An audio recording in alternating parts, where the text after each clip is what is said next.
Hey guys, tonight we begin with the medieval peasant wedding, a celebration that somehow blended holy vows, livestock, drunk uncles, and the occasional fistfight into what can only be described as a deeply rustic fever dream.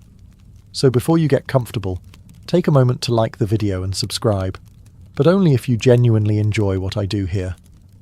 And let me know in the comments where you're tuning in from and what time it is for you. It's always fascinating to see who's joining us from around the world. Now, dim the lights, maybe turn on a fan for that soft background hum, and let's ease into tonight's journey together. There were no invitations, no gilded parchment, no wax seals, not even an angry raven dropping scrolls on rooftops. In the medieval village, weddings spread by one method only: gossip. It usually started with a whisper at the well. Did you hear? Thomas is marrying Beatrix.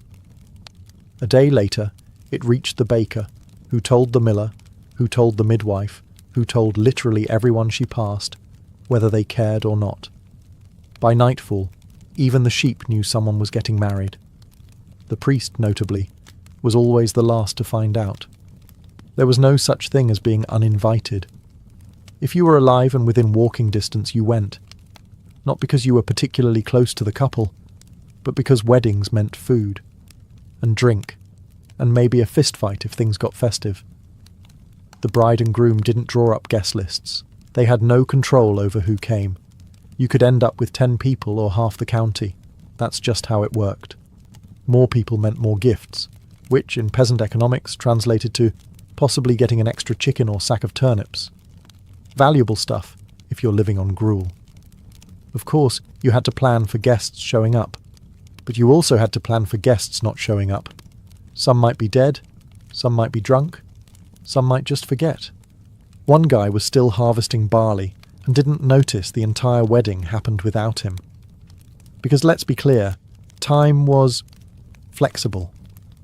Noon could mean anywhere between breakfast and sunset. There were no watches, just the sun and people's vague ability to guess how far it had moved since they last looked up from milking a cow.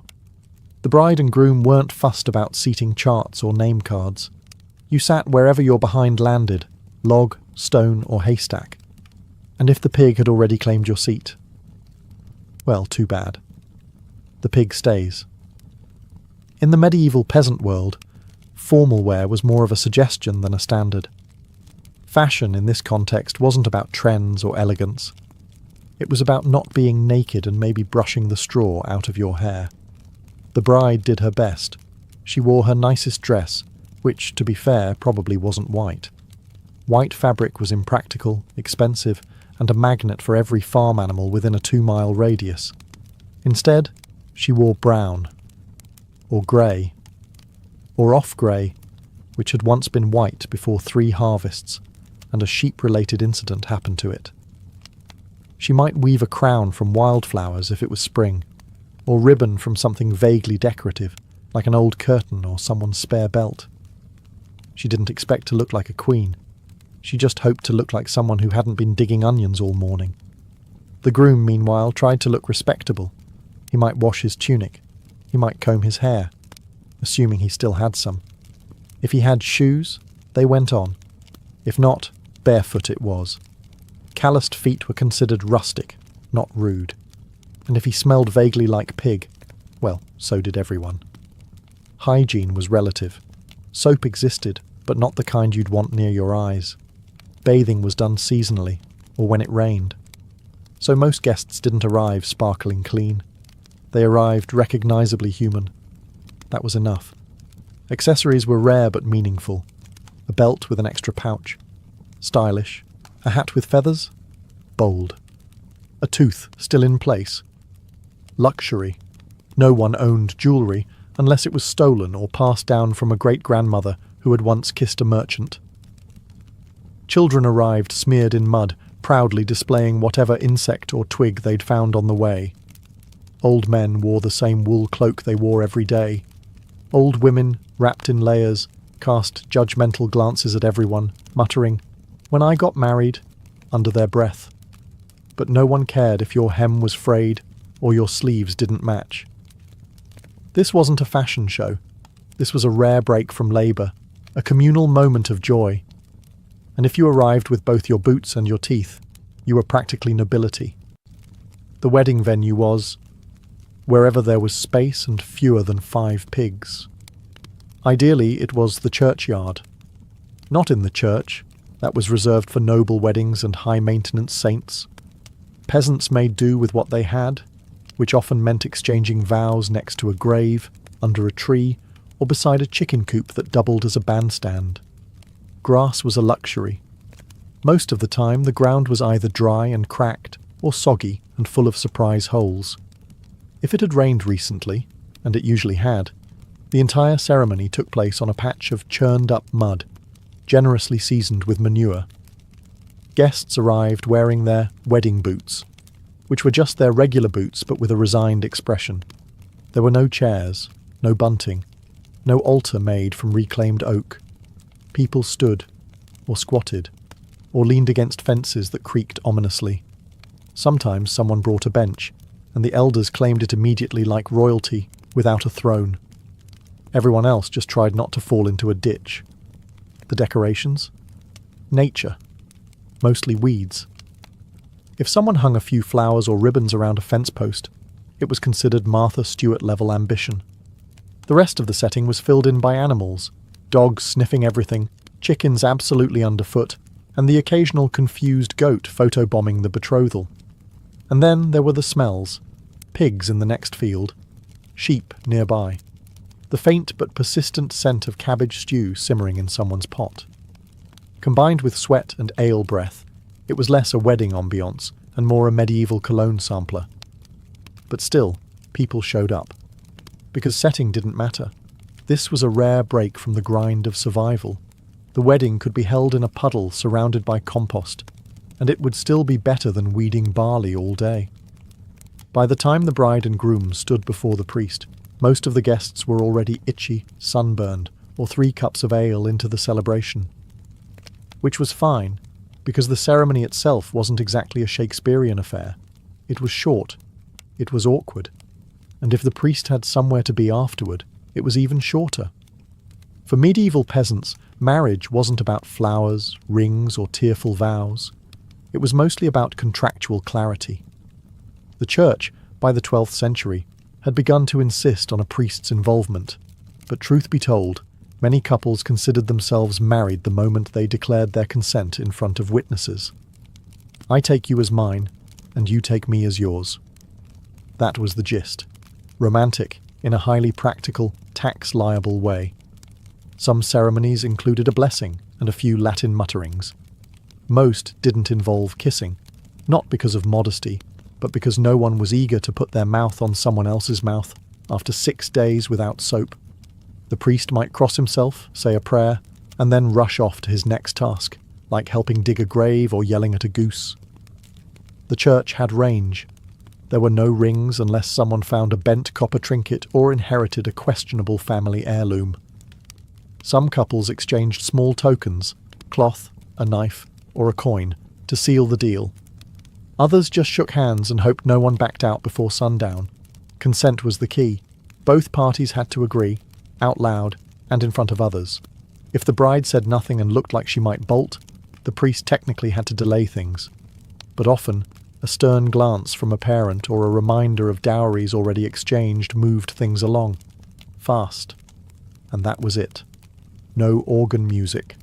No flower petals. No long speeches. Just 2 peasants, standing in a muddy yard, saying yes to a future of shared labour, screaming children, and, if they were lucky, 1 good blanket. But despite the simplicity, the weight was real. In that moment, surrounded by friends, livestock and curiosity-driven toddlers, they were bound. Not by lace or incense, but by words. And in the medieval world, words had power, especially when followed by ale. Now, when peasants said, "feast," what they meant was, "we have more than one kind of food today and nobody has to steal it." The post-wedding meal wasn't catered. There was no menu. There were no servers. There was, however, a communal pot that had been boiling for hours and contained roughly half the village's hopes and all of its root vegetables. The centerpiece of the meal was usually a stew, bubbling in a cauldron the size of a small cart. Into it went cabbage, leeks, onions, barley, turnips, maybe some dried peas, and, if you were really lucky, a bit of meat. A chicken, if someone had been feeling generous or reckless. Otherwise, flavour was left in the hands of salt or fate. Guests didn't sit at tables. They found a rock, a bench, or a sturdy dog. Bowls were passed around, and if you didn't bring one, you had to eat from your hands or borrow your neighbour's. Spoons were wooden, shared, or theoretical. Fingers did most of the work. Drinks were better. Ale was plentiful, home-brewed and stronger than expected. It went down fast, burned slightly, and made even burnt stew taste like joy. Water was technically an option, but most people avoided it, since it often doubled as a bacteria cocktail. Ale, safer and more festive.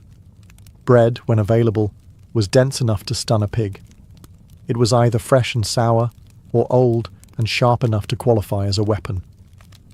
Cheese made appearances too, but only if the cow had been kind that week. There were no desserts unless someone brought berries or dried fruit, and no one trusted the berries. Still, it was abundance by peasant standards. A second bowl? A third? That was luxury. Children raced around with crusts in hand. Elders gnawed contentedly, gums be damned. Dogs wandered underfoot, receiving more food than usual and less appreciation than they deserved. And despite the lack of silver platters or fancy cuts, the feast meant something. It was a chance to be full, to rest, to celebrate something other than surviving winter. Because when you live a life ruled by seasons, ploughs, and random plague outbreaks, any excuse to eat together and laugh loudly is a victory, even if it tastes mostly like boiled cabbage. Forget blenders and monogrammed towels. In a medieval peasant wedding, the gift registry was simple. Bring whatever you can carry, preferably alive or edible. Wedding gifts weren't about sentiment, they were about survival. Guests brought what they had: a couple of eggs, a chunk of hard cheese, a chicken tied by its feet, or in truly generous cases, a small sack of grain. These weren't presents so much as practical investments in the couple's new life together, because nothing says, "Congratulations on your lifelong binding contract," like half a dozen turnips. Occasionally someone would arrive with something a bit more interpretive. An old hoe missing a handle, a wooden spoon with bite marks, a goat with a limp and questionable eyesight. But even that was better than arriving empty-handed. Showing up without a gift marked you as either very poor or very bold, and either way, people noticed. Money was rare. Most peasants didn't see coins often, and when they did, they tended to hoard them like dragons hoard gold. So the idea of giving money as a wedding gift was laughable. Goods, not coins, made the world go round. If someone gave the bride a jug of ale or a loaf of fresh bread, they were practically royalty. Sometimes gifts were recycled, and yes, that's as medieval as it gets. A goose given at your wedding might reappear at your cousin's wedding a year later, slightly older and angrier. There were whispers of one clay jug making the rounds for over a decade. No one remembered where it came from. No one dared keep it. But the gifts weren't just for the couple. They also played a role in community optics. Giving something useful proved you were invested in the household's success. It signaled goodwill, participation, and maybe a hope that when it was your turn to marry, someone would return the favour with a particularly plump chicken. And despite the randomness and re-gifting, there was warmth in it. These weren't luxurious things, but they were what people could spare. In a world where most had little, giving anything at all was an act of generosity, even if it squawked the whole way there. Every medieval village had its own cast of characters, and they all showed up at weddings, uninvited and impossible to miss. Think of it as a social reunion mixed with reality TV, minus the cameras and with more goats. First, there was the village loudmouth, usually an older woman who knew everyone's business and had no filter. She'd start with, "Bless the happy couple," and finish with, "Though we all remember what happened last harvest behind the bakehouse." She wasn't trying to stir the pot. She was the pot. Then came the local wise woman, part healer, part witch, full-time source of rumours. She would bless the couple with a mysterious herb no one could identify and mutter something like, "May your cows always give milk, unless they don't." People nodded solemnly. No one wanted to make eye contact. You'd also spot the retired soldier who hadn't fought a battle in 30 years, but still wore part of his dented helmet and told the same story about a skirmish near France that probably didn't happen. He'd shout, "To the bride and groom!"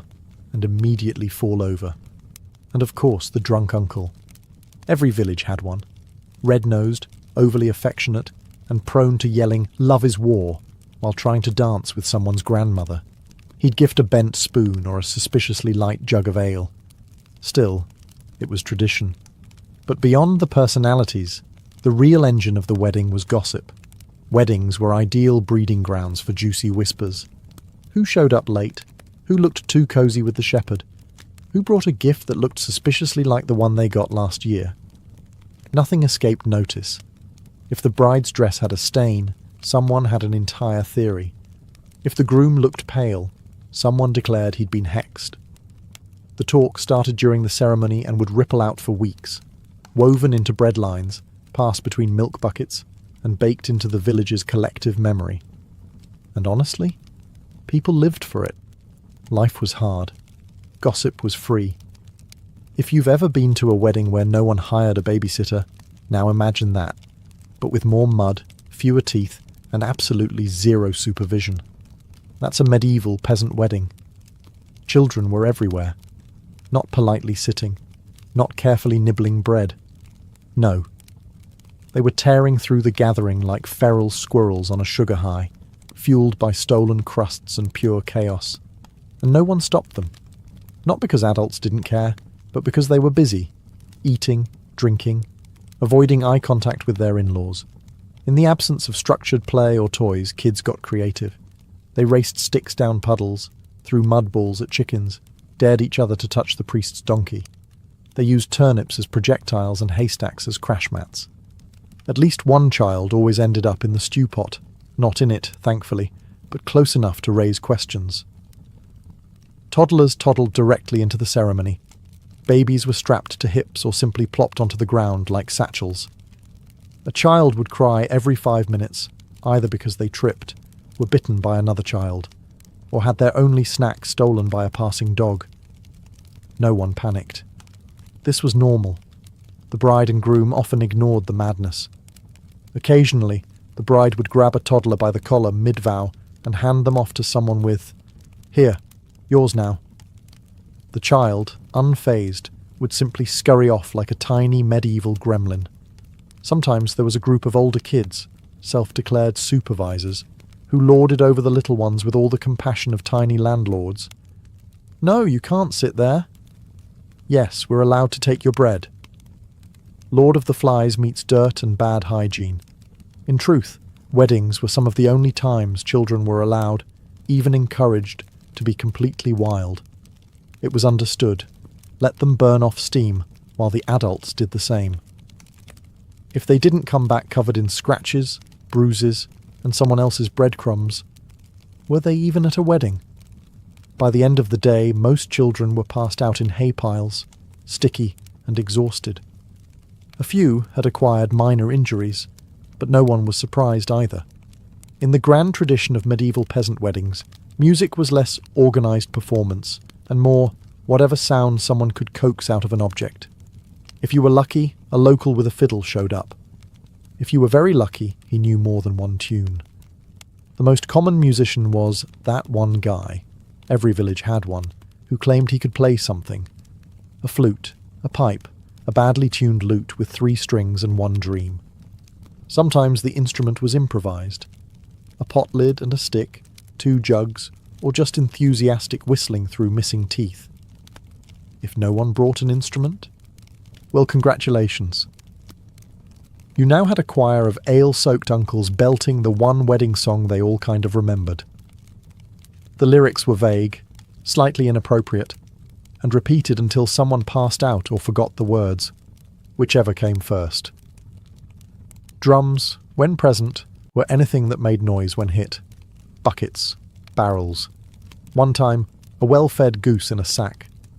Rhythmic stomping was also a favourite, particularly useful since it doubled as dancing and scared away rats. The repertoire? Narrow. Most songs fell into one of three categories. Love songs, where someone definitely dies at the end. Drinking songs, where everyone dies at the end. Historical ballads, where everyone dies and loses their sheep. No one really cared about skill. Volume mattered more than melody. If you were loud and enthusiastic, you were a musician. If you had rhythm, you were a professional. If you could clap in time and not fall over, you were a legend.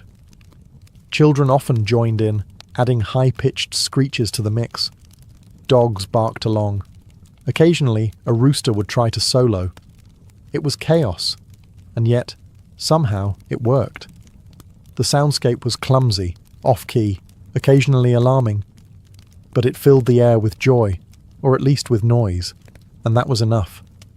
For peasants who rarely heard music beyond a church bell or the sound of rain on a leaking roof, this was magic. Brief, messy magic. Once the music started, and by music we mean rhythmic banging and someone whistling off-key, it was only a matter of time before the dancing began. And by dancing, we don't mean elegant waltzes or courtly steps. We mean stomping, flailing, and vaguely coordinated hopping, performed with the unhinged energy of people who had spent the last 6 months bent over in a barley field. There were no formal dances in peasant villages, no rehearsed routines. What you had was instinctual celebration, deeply chaotic, but undeniably sincere. People formed circles, lines, or something between the two, and just moved. There might be clapping, slapping, shouting, and stomping, often at the same time, and rarely in rhythm. Feet pounded the earth with enough force to startle birds and churn up mud. Arms were thrown around shoulders. Backs were slapped, sometimes accidentally. The elderly clapped along from the sidelines, cheering on anyone who managed to stay upright longer than 3 songs. Some villagers attempted fancier steps, usually the ones who had visited larger towns or heard tales from a travelling dancer who once passed through 5 years ago. These brave souls would try a spin or a leap, only to land awkwardly and pretend they meant to sit down anyway. Shoes were optional. By the second dance, most people had either kicked them off, lost them, or discovered they were slowing them down. Bare feet slapping muddy earth became the percussion section. Occasionally, someone would fall. Everyone would cheer. Falling was part of the ritual. The bride and groom were expected to participate, of course. The crowd would chant, shout encouragement, and sometimes physically shove them into the middle of the circle. They danced while blushing, laughing, or silently begging for someone else to steal the spotlight. Children joined in too, inventing their own moves, which mostly involved spinning until they fell over. One particularly bold child often started a conga line. No one knew where they learned it. They just did. And while no one would call it graceful, the dancing was honest. It was joyful. It was peasants saying, "We're alive, we're fed, we're together, let's move." If music was optional and dancing was improvised, ale was absolutely mandatory. No medieval peasant wedding was complete without it, and not just a pint or two. We're talking jugs, barrels, buckets, and anything else that could hold a fermented liquid without leaking too fast. Water was considered suspicious, mostly because it tended to contain unpleasant things like frogs, filth, or dysentery. Ale, on the other hand, had been boiled during brewing, which made it safer and far more entertaining. It wasn't always strong, but it could be, depending on who brewed it and how little they valued subtlety. Most weddings featured a mix of weak ale, suitable for children and the elderly, and something stronger, which could drop a grown man in 3 cups flat. The latter was often stored in large wooden casks and ladled out like soup. You didn't ask what was in it. You just drank it and hoped you remembered the rest of the evening. Mugs were passed around freely. If you had your own, great. If not, you shared. No one worried about germs, mostly because the concept of germs hadn't been invented yet, and also because ale felt clean. That tingly burning sensation? That was the sanitizing effect, they said, or possibly blindness. With each round, the crowd got louder, looser, and a bit more chaotic. Polite laughter gave way to belly laughs. Stories became more exaggerated. People started complimenting the bride's smile or the groom's oddly shaped knees. Someone always started a drinking song, which turned into a shouting contest, which then turned into a nap under the table. There was always one person who shouldn't have had that last cup. The kind who began by singing and ended by vomiting behind a haystack. And yet no one judged. That was just part of the ritual. In a world of hard labour, harsh winters, and looming mortality, ale was more than just a beverage. It was social glue. It made people talk, laugh, confess, and occasionally fall into a trough. And at a wedding, it served one essential purpose: to turn a sacred union into a party no one would remember clearly, but everyone would remember fondly. No medieval peasant wedding was complete without a touch of chaos.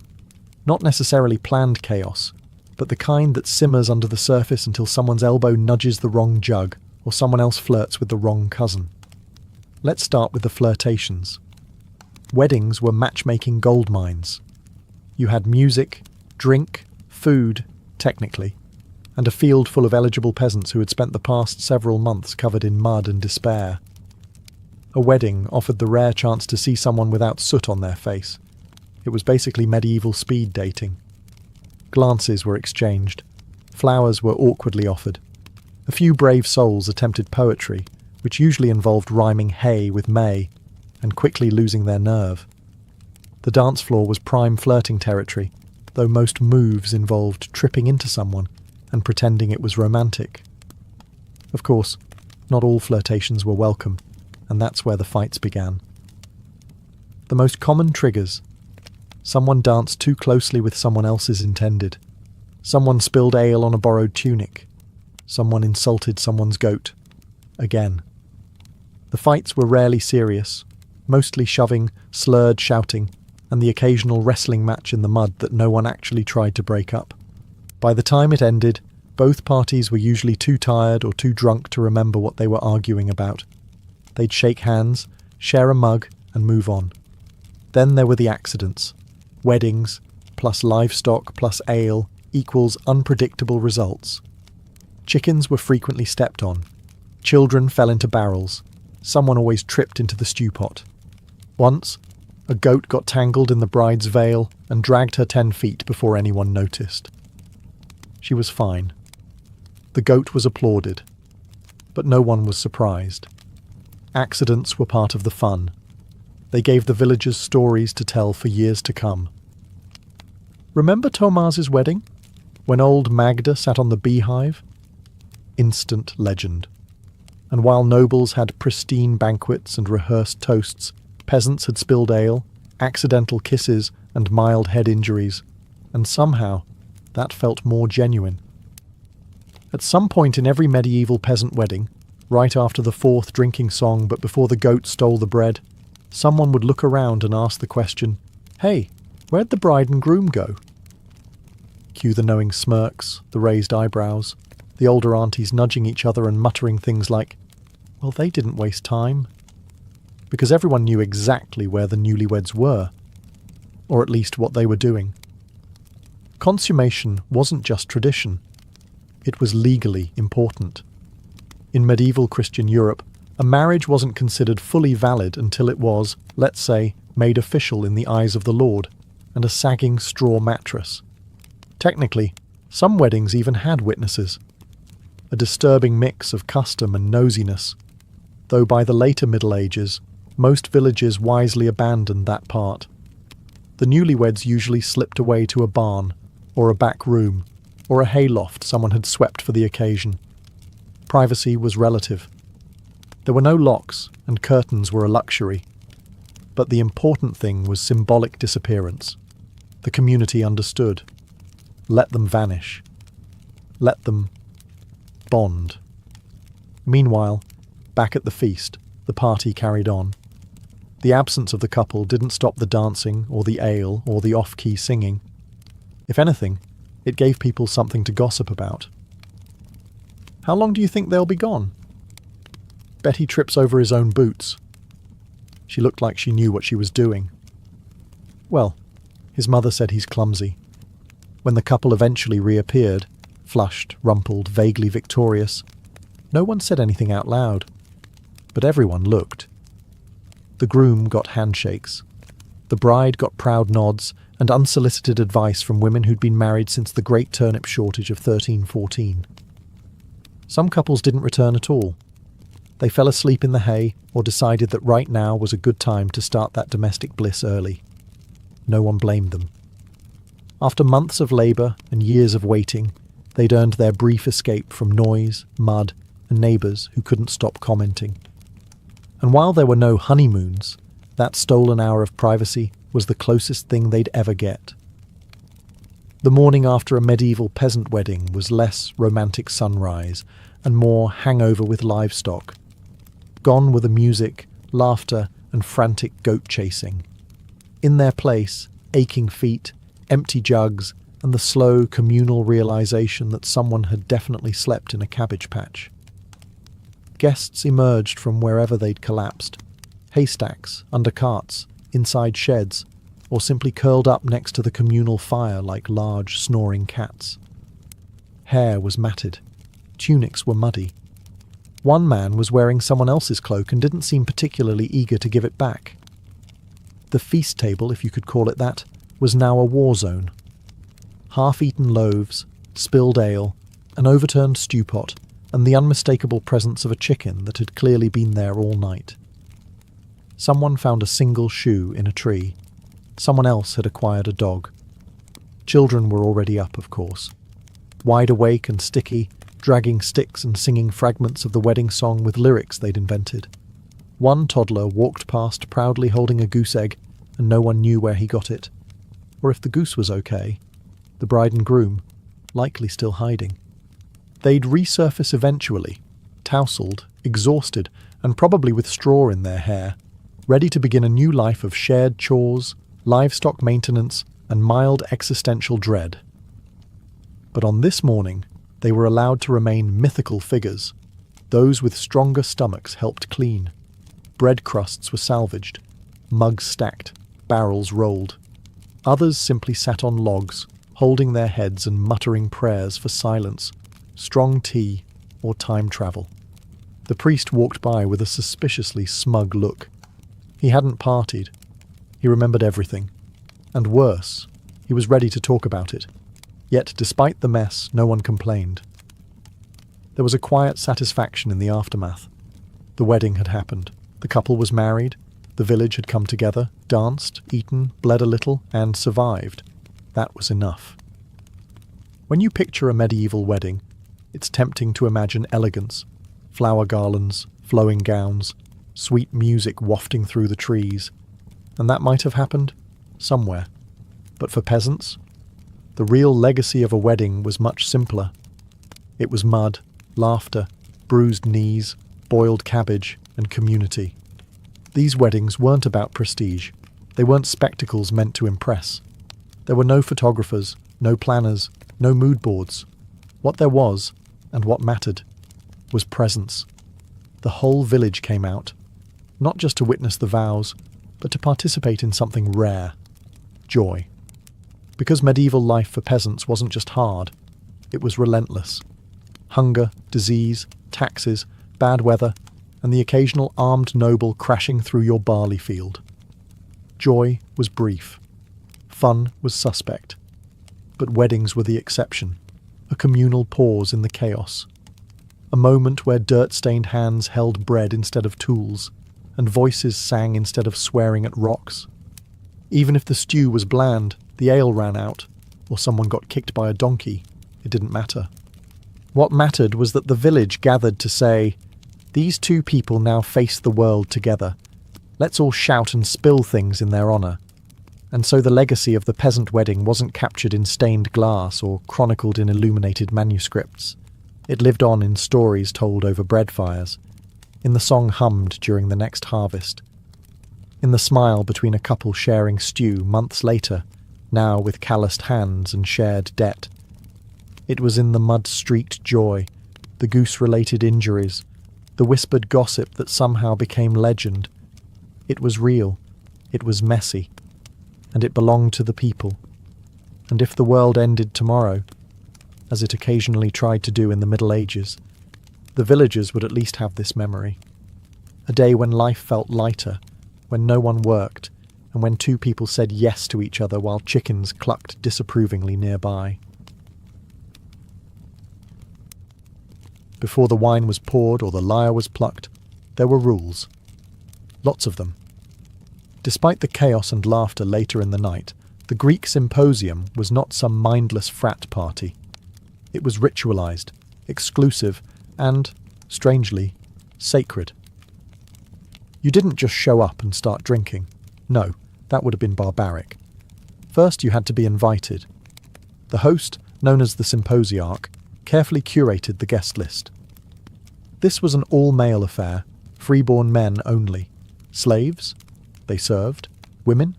Only courtesans or hetairai were allowed inside. Wives stayed home. The evening began with a meal, the deipnon, where everyone would eat reclining on couches, heads propped up on cushions like relaxed philosophers. This wasn't the symposium proper. This was the warm-up. No alcohol yet. That came after. Because once the food was cleared and the floor swept, the real event began. The wine was mixed with water in a large crater. To drink wine unmixed, as the Scythians did, was considered uncivilized. The symposiarch decided the ratio. Weak? You're here for conversation. Strong? You're here for chaos. It was a fine line. Too sober, and things stayed stiff. Too drunk, and Plato's dialogues turned into a Dionysian disaster. Now here's where it gets interesting. Every symposium had a purpose, usually philosophical, political, or poetic. But underlying all that was a sense of sacred leisure, what the Greeks called schola. This wasn't wasted time. It was where ideas were born, where young aristocrats sharpened their minds, played verbal games, composed impromptu poetry, and maybe, just maybe, fell in love. Before the debates started, libations were poured to Dionysus, the god of wine and divine madness. There was singing, sometimes by hired musicians, sometimes by the guests themselves. A flute girl might play. A courtesan might challenge a guest to a riddle.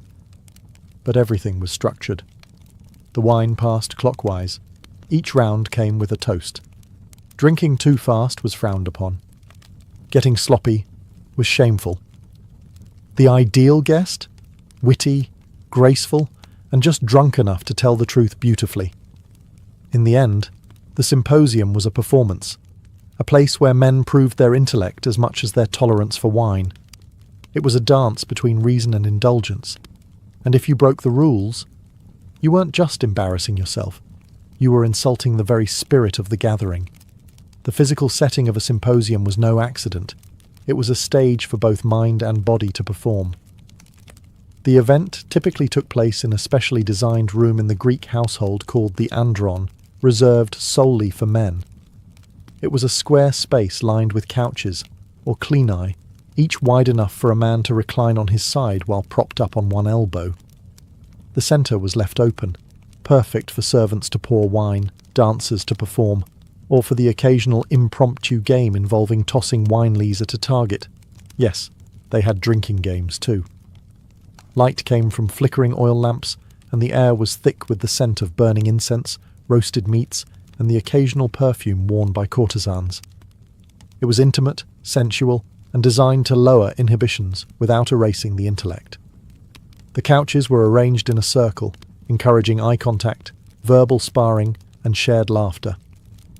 This wasn't just architecture, it was psychology. Everyone had equal status here. No one sat at the head of a table. No one was above another. This spatial equality fostered philosophical democracy, an egalitarian moment in a deeply hierarchical world.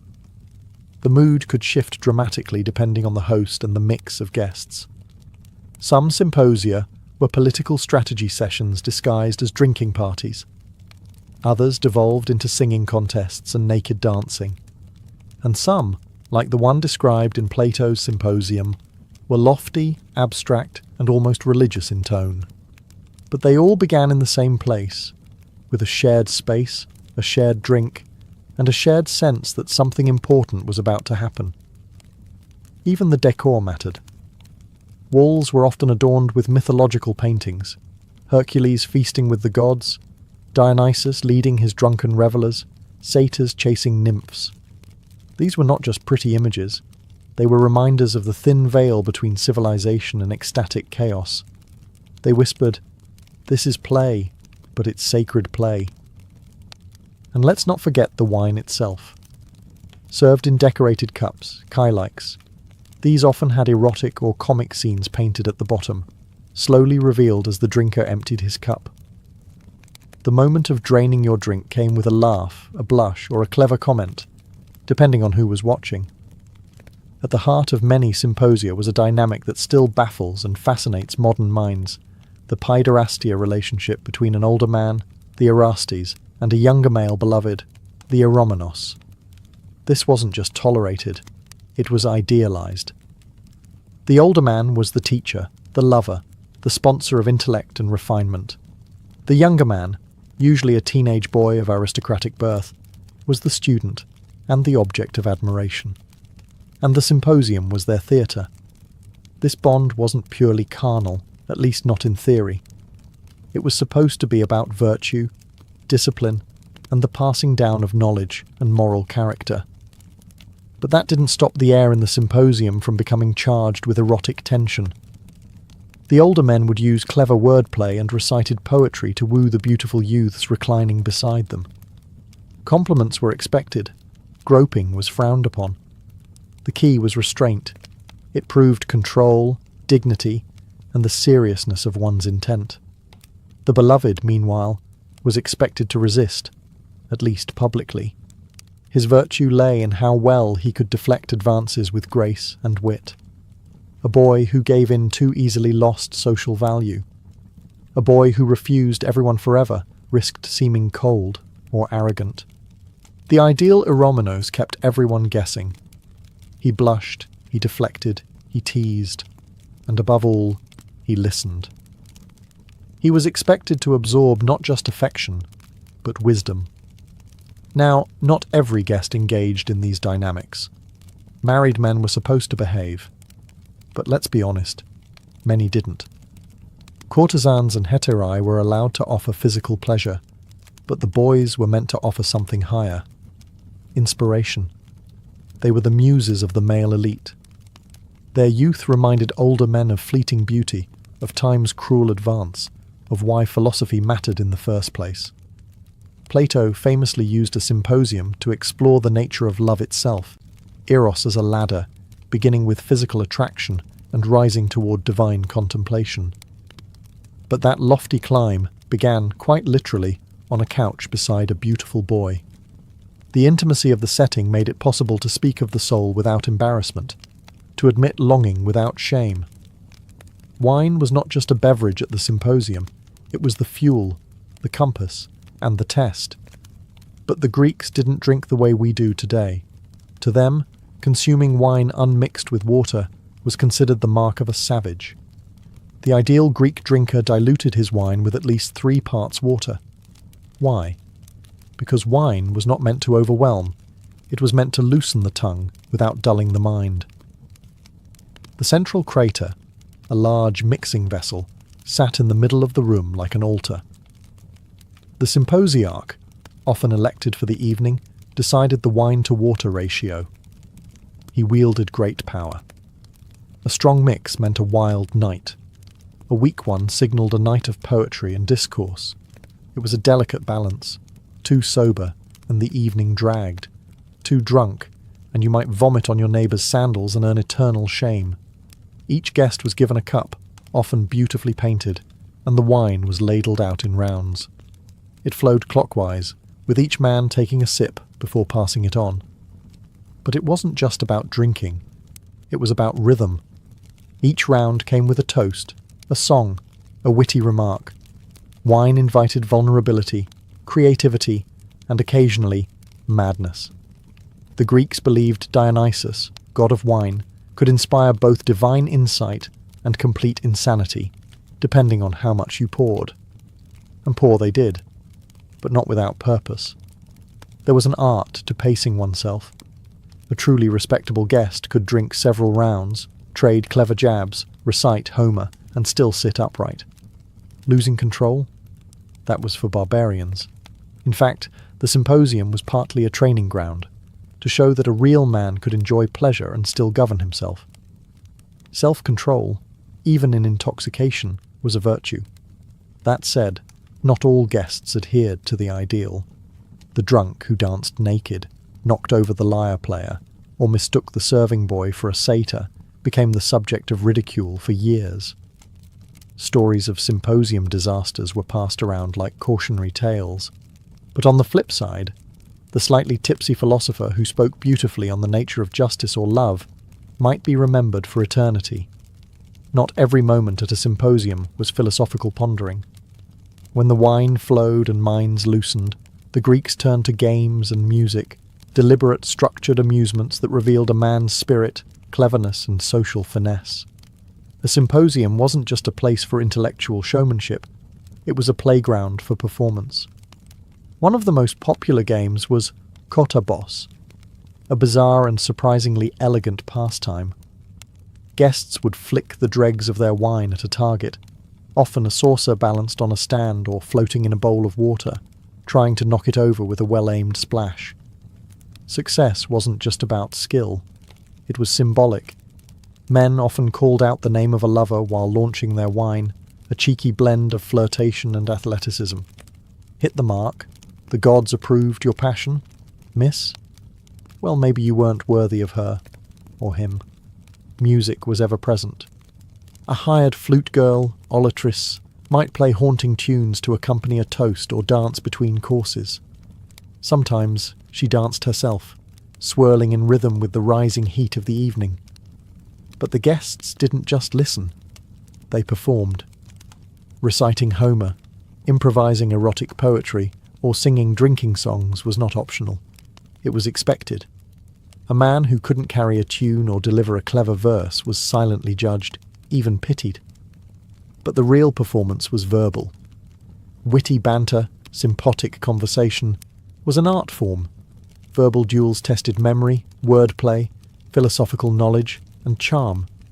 Men would pose riddles, challenge each other to poetic improvisation, or tell biting jokes. It wasn't about cruelty, it was about finesse. The best conversationalist was quick, thoughtful, and slightly provocative. And then there were the riddles, sometimes philosophical, sometimes obscene. A well-timed riddle could silence a room or send it into raucous laughter. The most admired guests could deliver a dirty pun and a theory of justice in the same breath. And if the room was right, if the wine was balanced and the company sharp, the entire event took on a magical atmosphere, half performance, half revelation. The goal of it all wasn't just to impress, it was to connect, to build bonds, to let personality, intellect, and desire intertwine. In this playful chaos, reputations were made, or destroyed.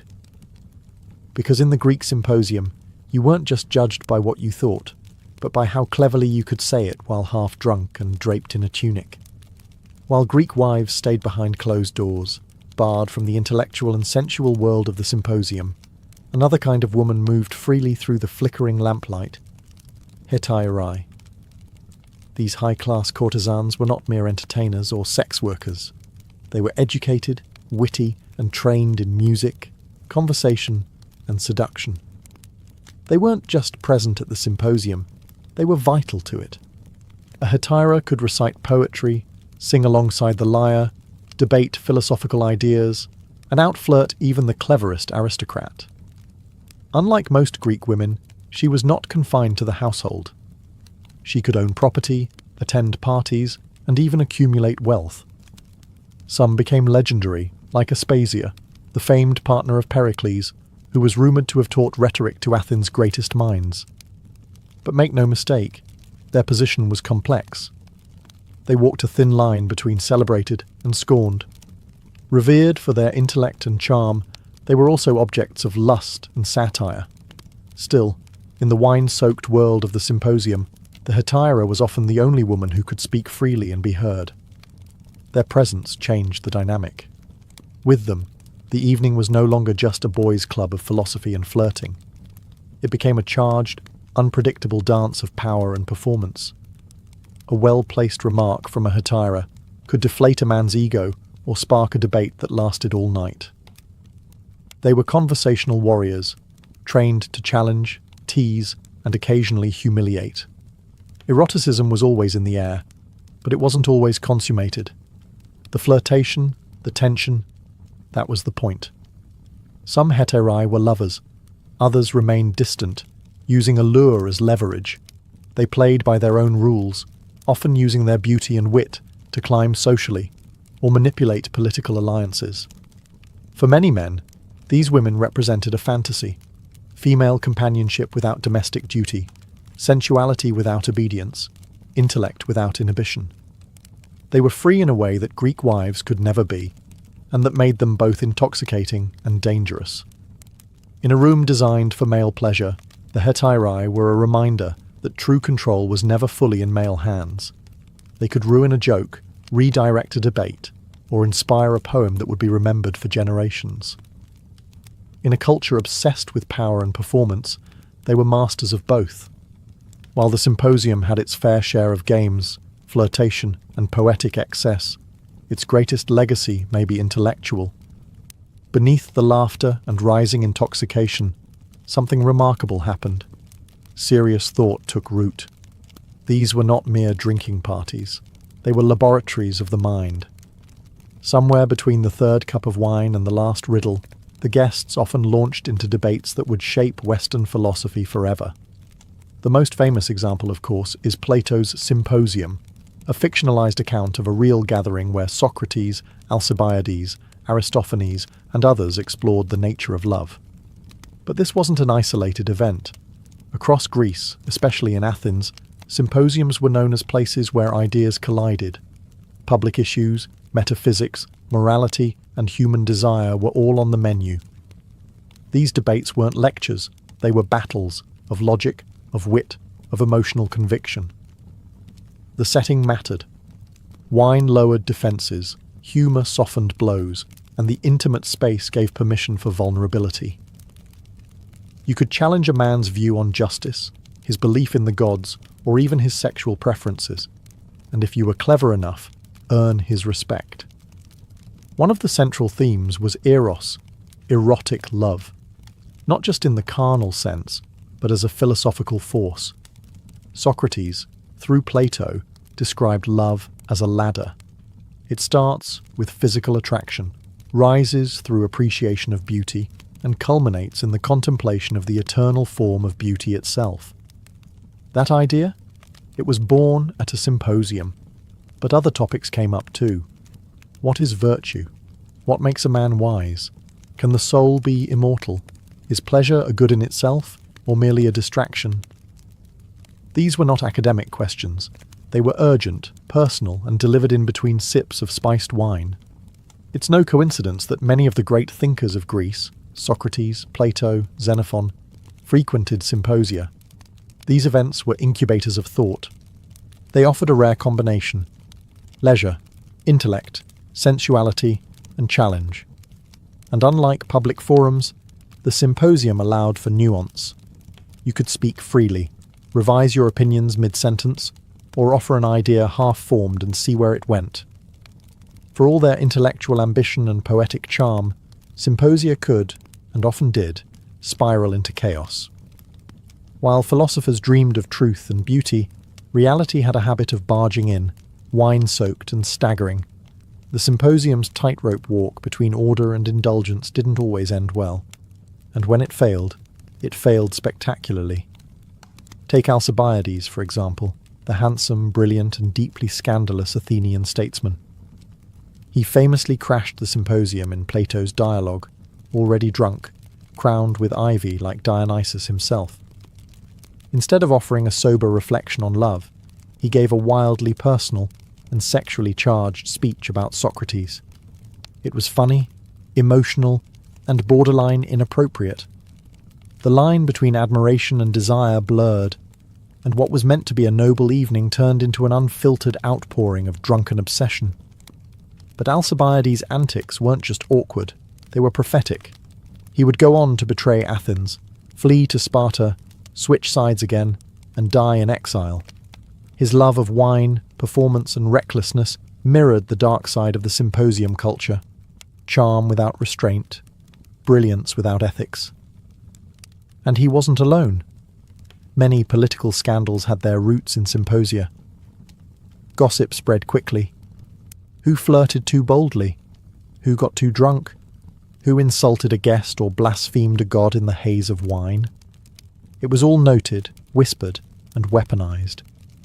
A misstep in a private symposium could ruin a public career. Symposia also became associated with decadence, especially in later periods. As Athens declined and Rome rose, the original balance of intellect and indulgence tilted dangerously toward pure hedonism. Wine was no longer watered down. Guests competed in gluttony instead of poetry. The flute girls outnumbered the philosophers. And what was once sacred play became cynical performance. Even the Spartans, famously austere, mocked Athenian symposia as soft, effeminate, and corrupt. To them, the very idea of reclining on couches, debating love while sipping diluted wine, seemed like a recipe for moral decay. And in some ways, it was. Yet the Greeks were aware of the risks. That's why moderation was so prized.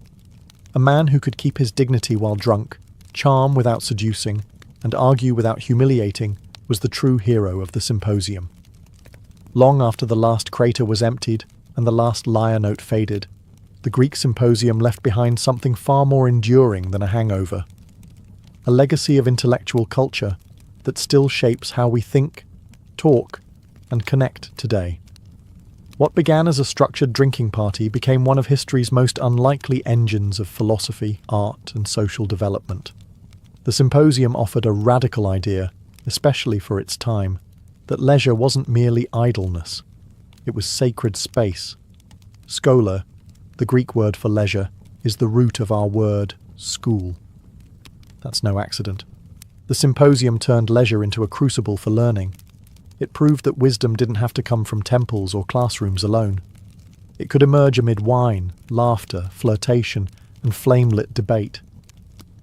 Plato's symposium is the most famous relic of this world, and its impact is hard to overstate. It gave us not just a model of structured philosophical dialogue, but enduring concepts like Platonic love, the ladder of Eros, and the idea that beauty and truth are intimately connected. The format of that work, men reclining, drinking, and riffing on a shared theme, would become the prototype for everything from university seminars to late-night salons. The Romans inherited the symposium and transformed it into the convivium, a more lavish, less philosophical affair, but the structure remained. Medieval and Renaissance thinkers reawakened the spirit of the symposium in their own salons, circles, and societies. And even today, we carry echoes of it. The dinner party that turns into a deep conversation at midnight, the book club that spends more time on existential questions than the actual book, the podcast where two minds drink, laugh, and dissect reality. Even the symposium's flaws have left their mark. The gender exclusivity, the hierarchies of beauty and age, the danger of excess, all remain relevant as cautionary tales in how communities are built and broken. But perhaps its greatest gift was the idea that pleasure and thinking need not be at odds. That beauty, desire, humour, and intellect could all share a single room. That truth could be seduced, not just reasoned. In the end, the Greek symposium wasn't just where philosophy met pleasure. It was where civilization discovered that the mind, the body, and the spirit all need a place to play. And in that sacred wine-slicked space, the Western world learned how to talk. Imagine walking through the streets of ancient Thebes or Memphis. The heat radiates off the limestone, and the air smells of incense, lotus, and palm wine. But what grabs your attention isn't the temples or the towering obelisks. It's the people. Men and women alike, their faces adorned with thick black eyeliner that extends dramatically from the corners of their eyes. Their heads are crowned not with natural hair, but with ornate wigs, braided, curled, sometimes perfumed. It's striking, unmistakable, and absolutely everywhere. In ancient Egypt, personal appearance wasn't just a matter of vanity, it was a coded language. What you wore on your head and painted around your eyes told the world who you were, what you believed, and where you stood in society. Wigs and eyeliner weren't mere trends, they were statements of identity, spirituality, and hygiene.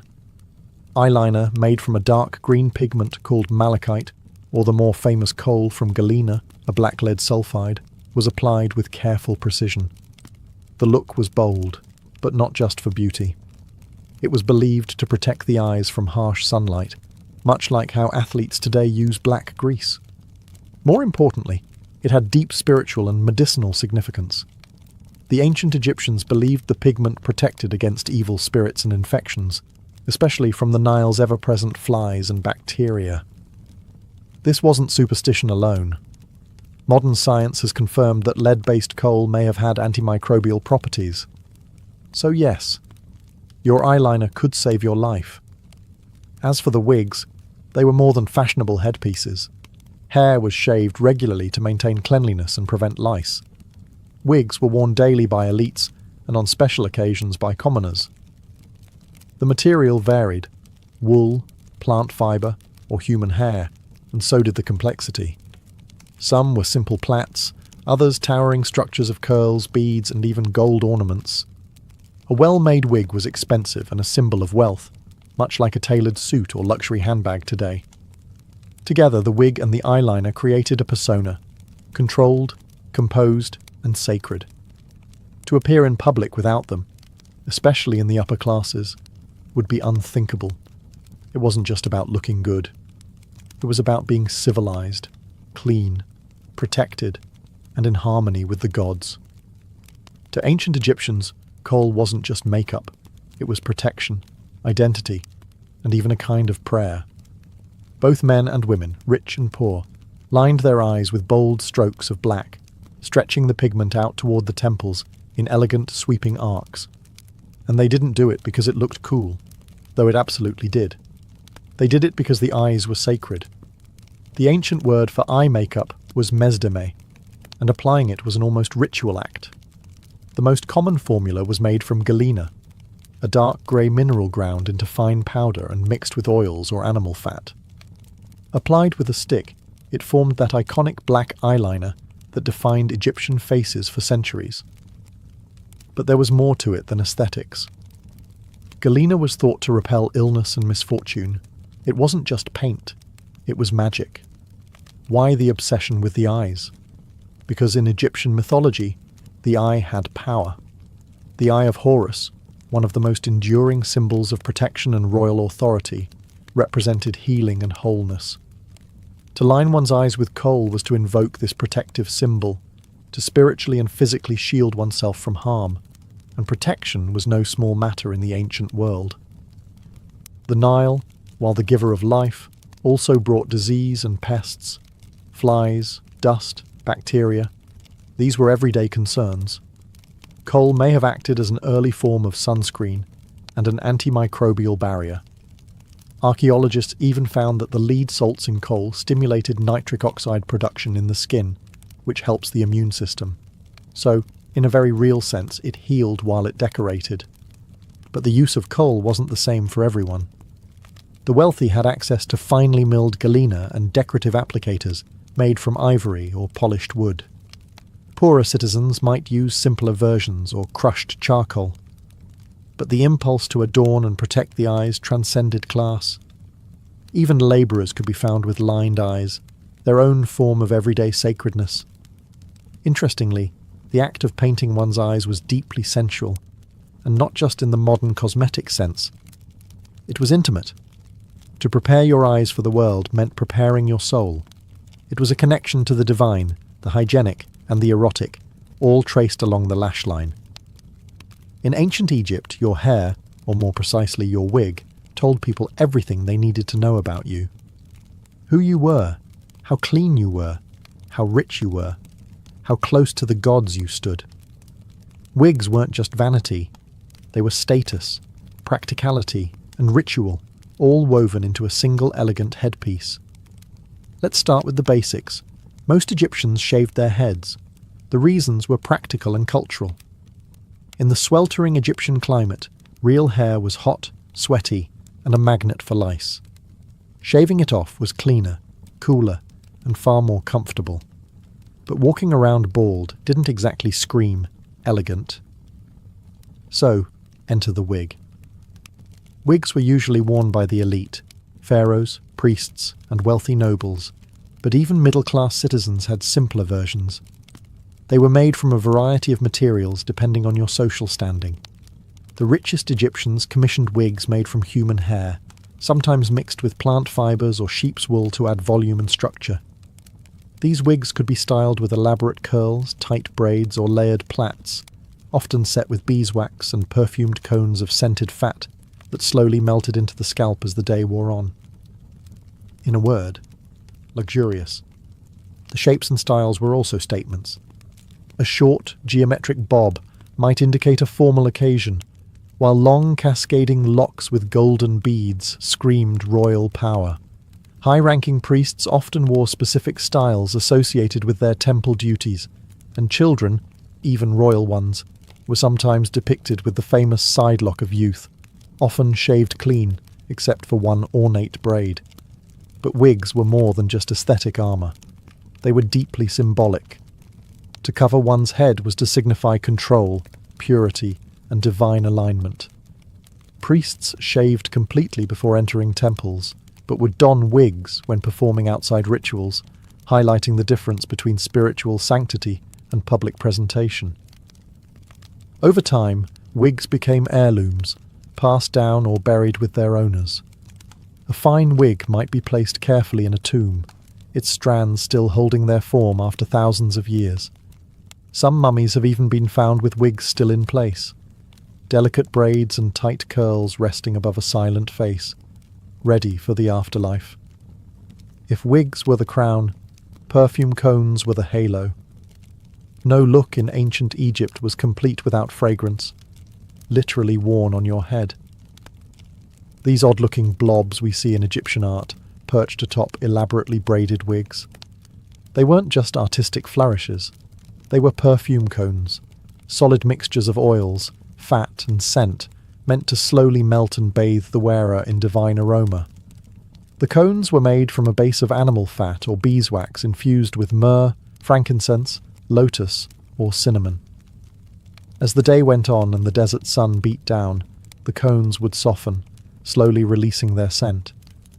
This wasn't just for personal pleasure, it was a statement. I am clean. I am sacred. I smell like the gods.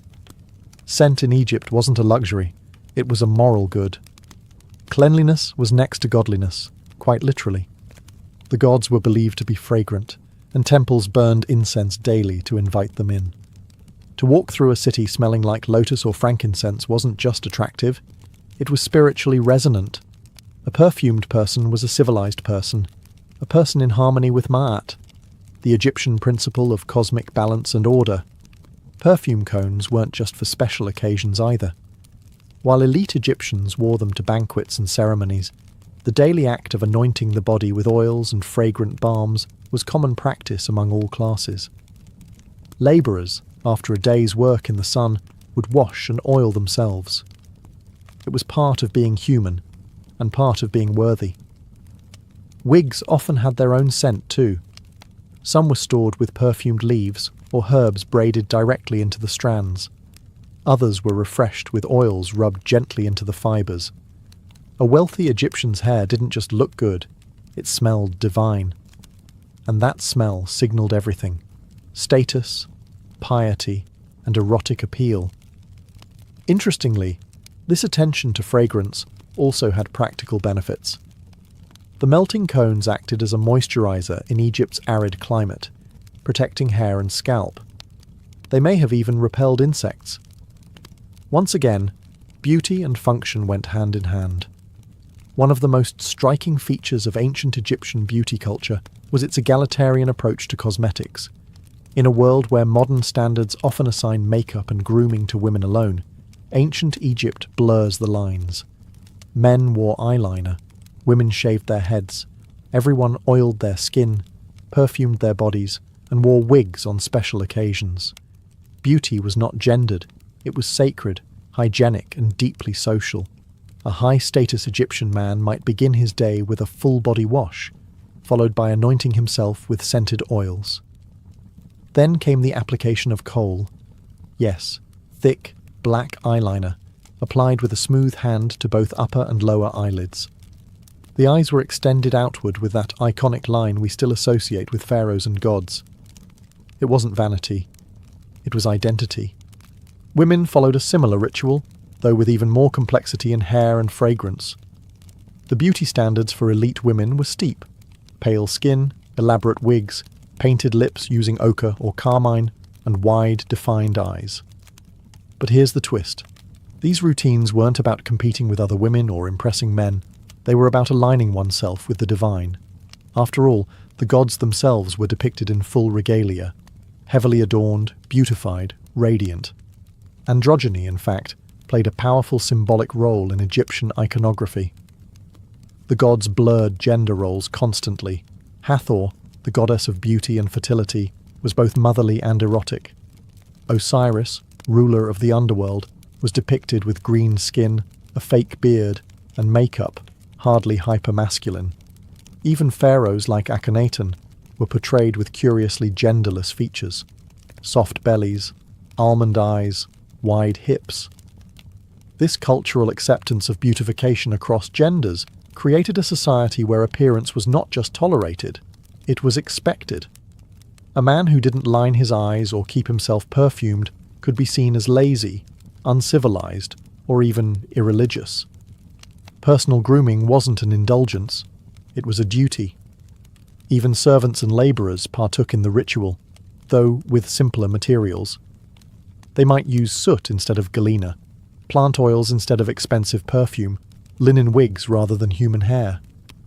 But the impulse was the same: to present oneself as whole, clean, and worthy of respect. In ancient Egypt, to be clean was to be close to the gods. Dirt wasn't just unpleasant, it was unholy. And personal hygiene was a form of spiritual discipline. That's why wigs, eyeliner, perfumes, and cosmetics weren't just accessories of wealth or vanity. They were physical proof of your class, your discipline, and your worthiness to participate in society. Let's start with the basics. Hair. Shaving the head and body was common among both men and women. Hair trapped sweat and lice, enemies in the desert climate. A clean-shaven scalp signified order, self-control, and spiritual cleanliness. That's why priests, who served in temples, were required to shave completely and bathe multiple times a day. Their ritual duties demanded not just piety, but visible purity. Wigs then became both a practical and symbolic solution, offering style while allowing one to remain ritually clean underneath. Bathing was a daily practice for anyone who could afford the time and water. The wealthier you were, the more elaborate your hygiene routine. Wealthy households had footed basins and servants who poured water scented with lotus or rose petals over your body. You'd scrub yourself with natron, a naturally occurring mineral salt that served as soap, and follow it up with a generous application of oil to keep the skin supple. Your fragrance, too, told others how much you were worth.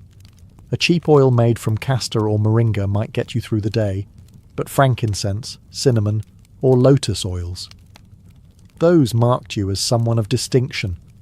To be clean and perfumed was to be respectable.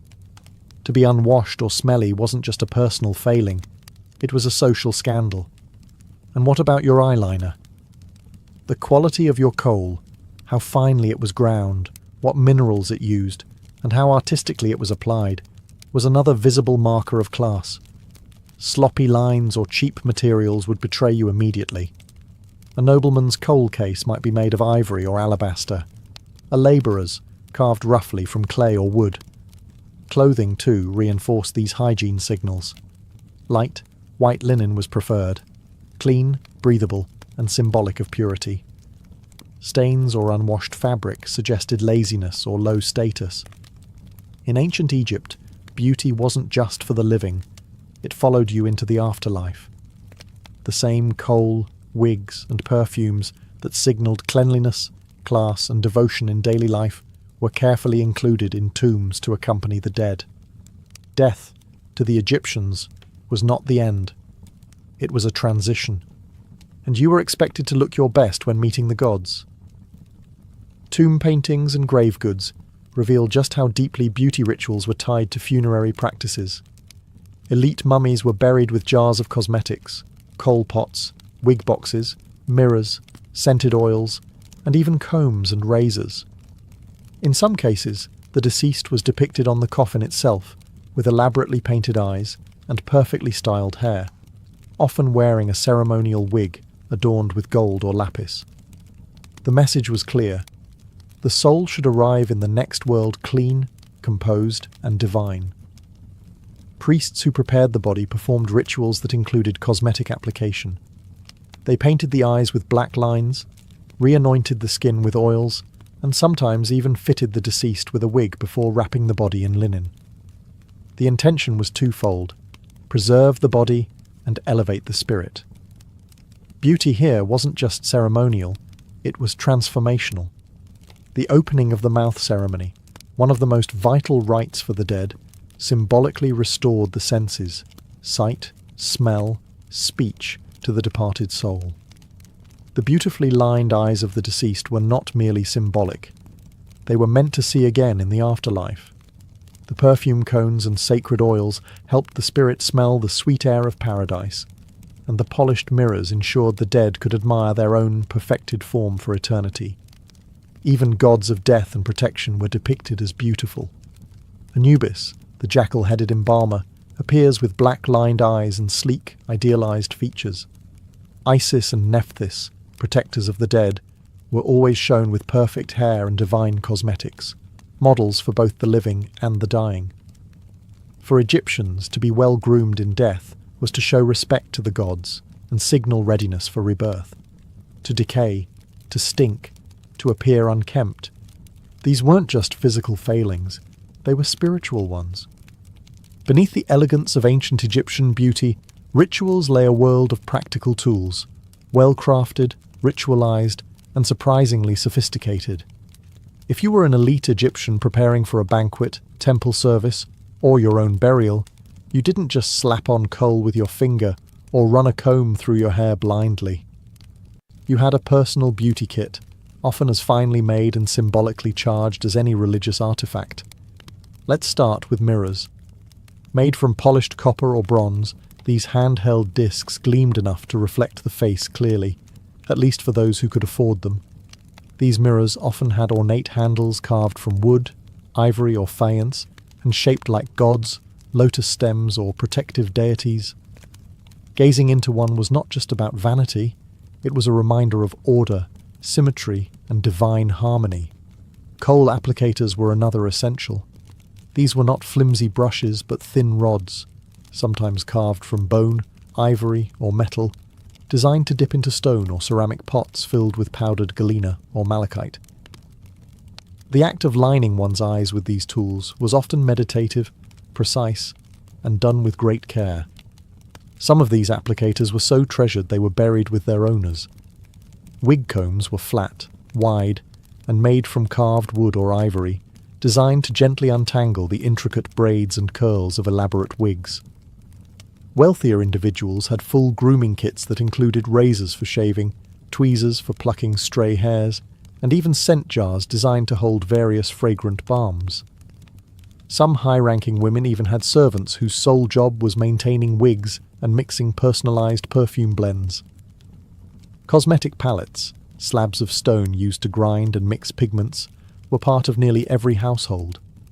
Even children's tombs sometimes contained small palettes, indicating how early beauty rituals began.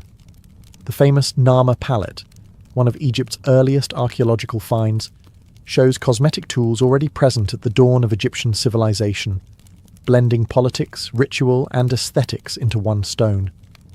These tools weren't hidden in drawers. They were proudly displayed, often decorated with animal motifs or inscribed with protective spells. They served as reminders that beauty wasn't separate from life. It was central to it. You weren't just painting your face. You were participating in a sacred art form, using tools blessed by centuries of tradition. Thousands of years have passed since the last pharaoh applied his kohl, or a noblewoman placed a perfumed cone atop her wig. Yet the visual language of ancient Egyptian beauty continues to ripple through history, echoing in everything from high fashion to modern makeup tutorials. What began as sacred ritual and social necessity along the banks of the Nile now lives on in catwalks, cosmetics, and cultural imagination. Start with eyeliner. The bold extended line from the corner of the eye. That unmistakable cat eye, straight out of Egypt. Cleopatra didn't invent the look, but she certainly perfected it.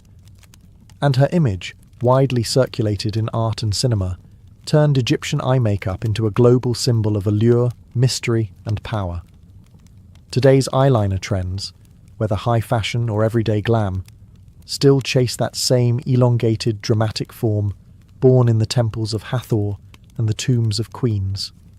Wigs, too, have made their rounds. Ancient Egyptians treated them not as mere fashion, but as expressions of hygiene, status, and control. Today, they represent transformation, identity, and even empowerment, worn proudly by celebrities, cancer survivors, and cultural performers alike. In many ways, the modern wig still carries the same message. I choose how I present myself to the world, and let's not forget skincare. The Egyptians were early masters of moisturizing, exfoliating, and perfuming the body. They used oils, salts, and clays not just for function, but as expressions of spirituality and discipline. Today's multi-step skincare routines, their DNA can be traced straight back to the anointing jars of Thebes. Even in pop culture, ancient Egyptian beauty refuses to die. Films, music videos, fashion shows, and cosmetics branding continually mine the visual power of Nefertiti's cheekbones or Tutankhamun's dramatic mask. These weren't just royalty, they were icons. Their beauty standards, once grounded in sacred belief, have become shorthand for elegance and mystery. But what endures most is the idea that beauty is never just about looking good. For the Egyptians, it was health, holiness, identity, and social structure, all painted in black coal and sculpted in curled wigs. And in a world that still wrestles with image, self-expression, and ritual, their message remains timeless. Beauty is power. Beauty is protection. Beauty is purpose. And from the temples of Karnak to the vanities of today, that truth still lines our eyes. In the dying days of 1606, 3 small ships, Susan Constant, Godspeed, and Discovery, slipped away from the foggy shores of England under the banner of the Virginia Company. A private joint stock enterprise, the Virginia Company wasn't launching this voyage for charity or for the crown's glory. It was a business venture, driven by dreams of gold, silk, spices, and, above all, profit. What they got instead was mud, disease, starvation, and a tiny, fragile outpost that would become the seed of British America. The men aboard these ships were a curious blend. There were seasoned sailors and labourers, but also many gentlemen, men with swords and titles, but no farming experience. Most had no idea how to build a colony. Few had ever done hard manual labour in their lives. Their expectations were wildly out of step with the reality waiting on the other side of the Atlantic. After more than 4 months at sea, including a stop in the Canary Islands and a storm-battered journey through the Caribbean, the expedition finally arrived in what would later be called Virginia. On May 14th, 1607, the settlers selected a swampy, uninhabited peninsula along the James River to build their settlement. They named it Jamestown, in honour of King James III. From a defensive standpoint, the site seemed ideal. It was far inland enough to avoid detection by the Spanish Navy, and surrounded by water on 3 sides, offering protection from possible native attacks. But the location came with a cost. Brackish, undrinkable water, rampant mosquitoes, and poor soil. It was, in almost every practical sense, a death trap. Still, they unloaded their supplies and began constructing a wooden fort. The settlers had little idea what awaited them. Harsh summers, freezing winters, and a thin supply line stretched across the ocean. Within weeks, illness began to spread. The water made them sick. Food was scarce. Leadership was weak, arguments constant. And yet, in that miserable, mosquito-infested patch of land, they laid the first stones of what would eventually grow into an empire. The gamble was massive. The risk was astronomical. But the dream of empire, wealth and glory drove them forward, blind to the disaster that was already beginning to unfold. Jamestown had been founded. But survival? That was a whole other matter.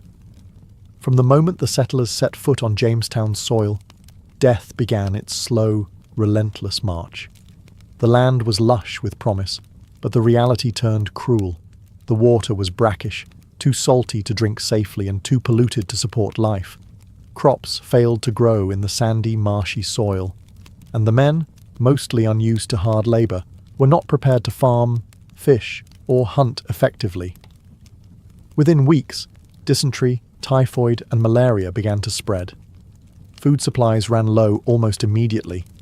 Their original stockpiles, brought across the Atlantic, were never meant to last through an entire year. The settlers had counted on regular resupply ships and perhaps some quick local harvesting. Neither materialized. Most of the colonists were gentlemen or craftsmen, not farmers. They lacked the knowledge to grow crops in a new climate, and too many refused manual labor altogether, considering it beneath their station. The summer of 1607 was punishingly hot. Disease ravaged the population. Insects were everywhere. Drinking water from the river only worsened their condition. As hunger grew more desperate, the settlers turned to increasingly grim measures. They boiled leather for broth. They scavenged for roots, acorns, and even snakes and rats. By the winter, known grimly as the starving time, the situation turned horrific. That winter, the colony was under siege, not by Native Americans, but by nature and their own hubris. With Captain John Smith injured and gone, and tensions with the Powhatan Confederacy worsening, trade came to a halt. The settlers were effectively trapped behind the wooden walls of their fort, surrounded by hostile forests and freezing temperatures. Eyewitnesses reported unthinkable acts. The colonists resorted to cannibalism, exhuming corpses and boiling human flesh to survive. George Percy, one of the colony's leaders, later wrote of how they were driven through insufferable hunger to eat those things which nature most abhorred. Of the roughly 500 colonists alive in the fall of 1609, only about 60 survived to see the spring. If Jamestown had a turning point in its early chaos, it came in the form of one man, Captain John Smith. Soldier, adventurer, and, as he loved to remind everyone, survivor of many battles, Smith was not a nobleman. He didn't wear a powdered wig or carry a fancy title. But what he lacked in social standing, he made up for in grit, audacity, and hard-earned experience. Exactly what the floundering colony needed. By the fall of 1608, with the death toll rising and morale near collapse, Smith took command. He didn't ask politely. He seized control. The gentlemen who had refused to work found themselves on the receiving end of his infamous policy. He that will not work shall not eat. It wasn't a metaphor. Smith enforced labour, dividing the settlers into work gangs for building, farming, and securing firewood. No one was exempt, not even the gentlemen. Starvation had no respect for social rank. Smith also recognized the necessity of building relationships with the surrounding Powhatan tribes. Where others had treated the natives with suspicion or hostility, Smith brought diplomacy backed by force. He traded copper pots and beads for corn and grain, using gifts, threats, and strategic shows of strength to secure food. These exchanges weren't always peaceful, but they often worked. In a time when famine haunted every meal, Smith's ability to secure supplies kept the colony from total collapse. He mapped the Chesapeake Bay with military precision, drawing the first accurate charts of the region. These would prove invaluable to future settlers. His exploration also revealed how little the English knew about the land they claimed. They weren't in a void. They were surrounded by powerful, organized native societies that vastly outnumbered them. Despite his success, Smith wasn't loved. He was abrasive, egotistical, and quick to insult his enemies, which in Jamestown was practically everyone. In 1609, a gunpowder explosion left him badly injured. Whether it was sabotage or an accident remains unclear, but the result was final. Smith was sent back to England. Without his leadership, Jamestown fell once more into disarray, but the foundation he laid, discipline, diplomacy, and survival, left its mark. Captain John Smith didn't build a utopia. He built a chance, and in the wilderness of Virginia, that was more than most could manage. Long before the English ever set sail, the land they arrived on was already governed. It was not empty wilderness, but the heart of a vast and powerful Native American empire, the Powhatan Confederacy. Led by Wahunsenakau, referred to by the English simply as Chief Powhatan, this alliance of over 30 tribes controlled the entire Chesapeake region.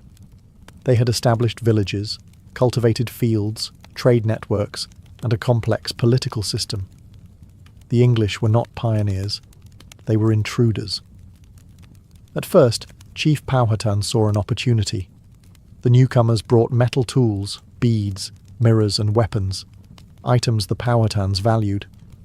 A limited relationship might prove useful, especially if the English remained small and dependent. Early on, food and trade were exchanged. Diplomacy, strained though it was, held, but it was always precarious. In this tense atmosphere, one figure emerged as a symbol of attempted peace: Pocahontas. As Chief Powhatan's daughter, likely around 10 or 11 years old at the time, she was not a princess in the European sense, but she was politically important. According to John Smith, she famously saved his life from execution in 1607, though modern scholars debate whether the story was exaggerated, misinterpreted, or invented altogether. Regardless, Pocahontas became a recurring figure in English accounts, often acting as a messenger or intermediary between the two cultures. But the truce couldn't last. As Jamestown grew, so did English demands for food, land, and dominance. The settlers raided villages when trade faltered. Powhatan warriors retaliated. Trust eroded quickly. The English viewed the land as something to possess, the Powhatan as something to live within. This difference in worldview made peaceful coexistence almost impossible. By 1609, the relationship broke down entirely. The Powhatan Confederacy began a campaign of siege warfare, cutting Jamestown off from food and water during the brutal, starving time. Any settlers found outside the fort were ambushed and killed. Inside, colonists starved or died of disease. It was a power struggle, and Powhatan was sending a message. This land was not up for grabs. The English, weakened but defiant, refused to abandon the colony. They believed God and empire were on their side. The Powhatan believed they were defending their home. The battle for Virginia wasn't just about land. It was about survival, sovereignty, and the refusal to bow. Few names from early American history are as romanticized or misunderstood as Pocahontas. For centuries, her story has been twisted into legend, a native princess saving a white Englishman, bridging two cultures with a single act of love. The truth is far more complex and far more tragic. Pocahontas, whose real name was Matoaka, was the daughter of Chief Powhatan, and likely no more than 11 or 12 when the English first arrived. Her interactions with the colonists began early, largely through her connection to John Smith. Whether or not she saved Smith's life, as he later claimed, she did become a symbol of communication between the Powhatan and Jamestown. She brought messages, helped arrange food exchanges, and occasionally appeared at the settlement, though not as some exotic curiosity, but as a political figure in her own right. As tensions grew and diplomacy collapsed, Pocahontas disappeared from the English record for several years. Then, in 1613, everything changed. During one of the many skirmishes between the colonists and native tribes, Pocahontas was captured by the English and held as a bargaining chip. Her captors demanded her father return English prisoners and stolen weapons.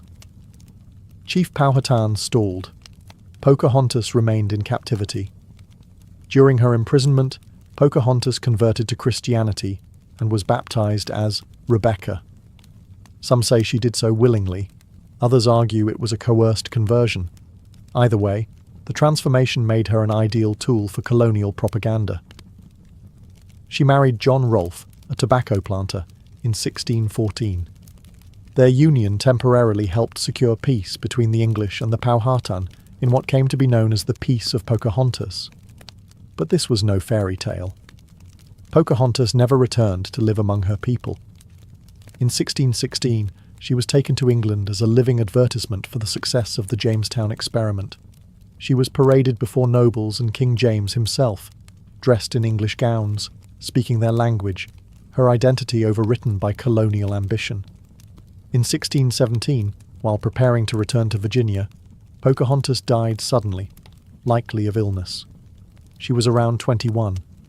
Her death ended any illusion that harmony between the English and Powhatan could be sustained. Pocahontas lived between two worlds, never fully belonging to either. To the English, she was a symbol of conquest and assimilation. To her people, perhaps, a tragic reminder of what was being lost. By 1610, Jamestown had survived starvation, disease, leadership collapses and warfare, but barely. The colony still lacked what the Virginia Company wanted most: profit. There was no gold, no silk, and no spices. Investors back in London were growing restless. Colonization was expensive, and Jamestown was starting to look like a costly failure. What the settlers needed was a cash crop, something the English market would crave. And they found it in a leafy, bitter plant: tobacco. Enter John Rolfe. A young widower and ambitious planter, Rolfe brought with him a strain of tobacco seeds from the Caribbean, specifically Nicotiana tabacum. Unlike the harsher native variety used by the Powhatan, this imported tobacco was smoother, milder, and far more addictive. English consumers couldn't get enough of it. By 1612, Rolfe had successfully cultivated his first crop. Within just a few years, tobacco transformed Jamestown from a starving outpost into a booming economic enterprise. The plant thrived in the warm, humid Virginia climate. Tobacco fields began to sprawl outward from the fortified town, turning once hostile land into agricultural gold. The English had found their reason to stay. But tobacco came with a price. The crop drained soil nutrients quickly, requiring ever more land to maintain yields. That meant encroaching on native territory, further inflaming tensions with the Powhatan. The push for profits clashed directly with indigenous survival. Labour was another issue. Tobacco was incredibly labour-intensive. At first, the English relied on indentured servants, poor Europeans who worked for several years in exchange for passage to the New World. But even this wasn't enough. Within a few decades, Jamestown would begin importing enslaved Africans to meet the demand, laying the groundwork for a brutal system of slavery that would shape American history for centuries. Still, tobacco gave the colony life. Exports soared. New settlers arrived. Land grants expanded. Jamestown was no longer just an imperial experiment. It was a functioning, profitable settlement. It wasn't the future the Virginia Company originally envisioned. They had dreamed of finding gold mines and building cities. What they got was a muddy patch of land and fields full of tobacco. But it worked. And for England, that was enough. Tobacco didn't just save Jamestown. It bound the future of the American colonies to the soil, to labour, and to a deadly kind of success. In August of 1619, a ship anchored near Point Comfort, not far from Jamestown. Aboard were around 20 African men and women, captured by Portuguese traders seized by English privateers, and now sold to the English colonists. Their arrival marked a moment both understated and monumental, the first recorded instance of Africans being brought to English North America. The ship, the White Lion, had captured its human cargo from a Portuguese slave ship en route to the Spanish colonies.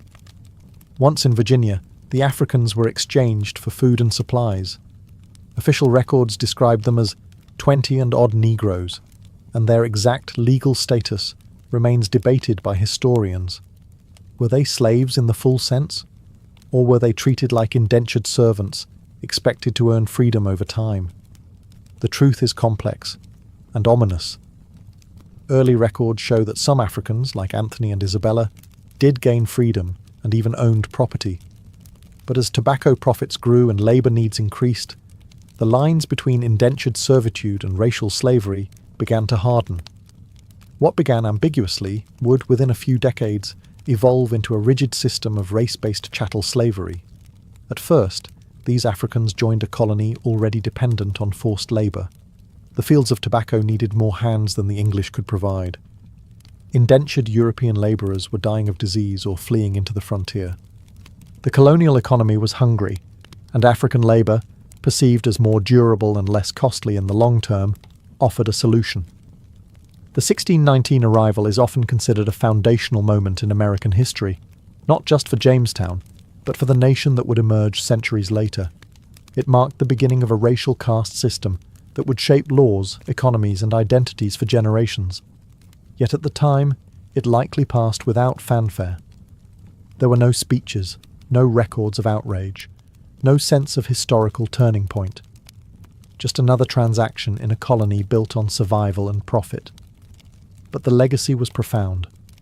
Those first Africans, stripped of homeland, family, and freedom, laid roots in Virginia soil. From their suffering and resilience would grow a long, painful chapter of American history. Jamestown wasn't just the birthplace of English America. It was the beginning of something darker too, the American system of racial slavery. By 1619, Jamestown was no longer just a ragged outpost clinging to life. It was an economic engine fueled by tobacco and powered by labour, both indentured and enslaved. Yet, profit alone couldn't bind a people together when the Virginia Company's distant managers in London ignored colonial needs. The settlers demanded a voice. What they got would shape representative government in English America. In July 1619, Governor George Yeardley convened the First General Assembly at Jamestown's church, calling together 22 elected burgesses from various settlements along the James River. It was an unprecedented experiment, colonists choosing their own legislators to enact laws, levy taxes, and address local concerns. Over 3 days, these burgesses passed ordinances on land distribution, trade with native tribes, and even penalties for drunkenness. A bitter irony in the colony where wine and tobacco flowed freely. This representative body wasn't perfect. Voting was limited to free male property holders, landowners, or those with a certain tobacco yield. Yet it established a principle. Political power derived from consent, not just royal decree.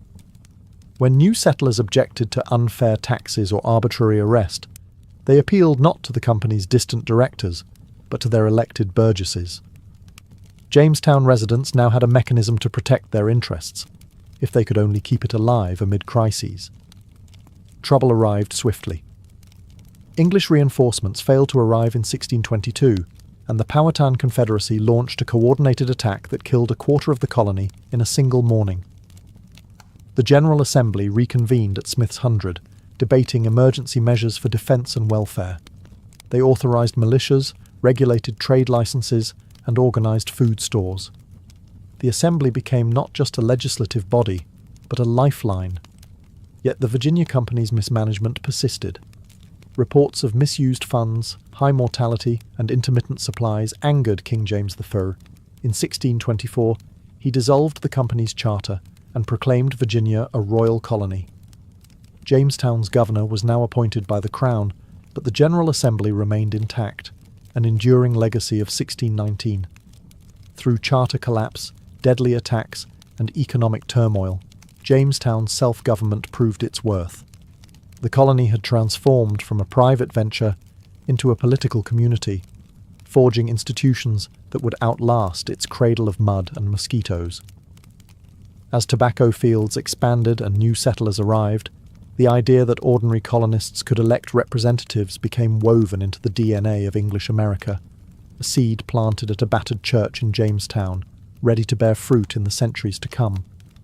By the mid-1620s, Jamestown had evolved far beyond a struggling outpost into something entirely new, the symbolic and practical heart of English America. Yet its survival had been brutal. Thousands of lives had been lost through starvation, warfare, disease, and exploitation.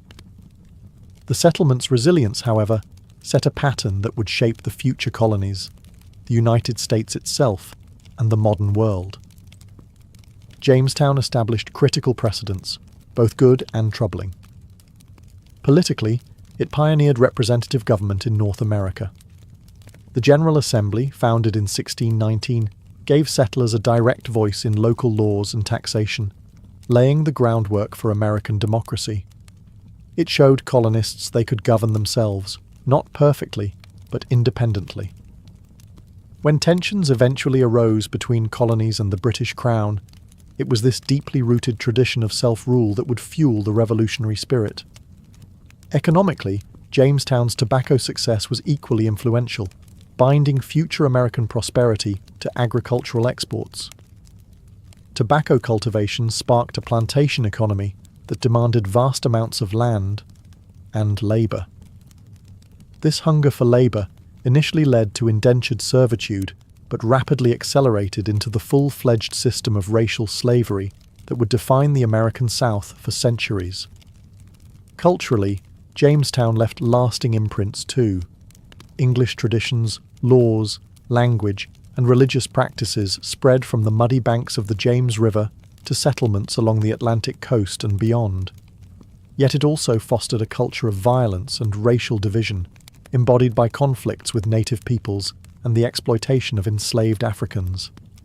These seeds, planted early, would bloom into generations of systemic inequality and struggle.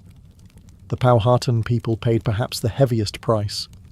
Within decades, disease and conflict decimated their population, destroying an entire way of life. Jamestown's success, built on tobacco and self-government, was intertwined with this devastating loss, a contradiction at the core of American history. Today, Jamestown is remembered not as a simple triumph, but as a story of survival, courage, greed, oppression, and innovation. Its legacy lives in the democratic institutions born from its muddy streets, in the cultural exchange that reshaped global history, and in the deep wounds that still mark the nation's soul. Ultimately, Jamestown's true legacy is complexity itself, a tale not easily simplified into heroes or villains. Instead, it remains a raw, honest mirror reflecting what America would become. Ambitious, contradictory, inventive, and often painfully human.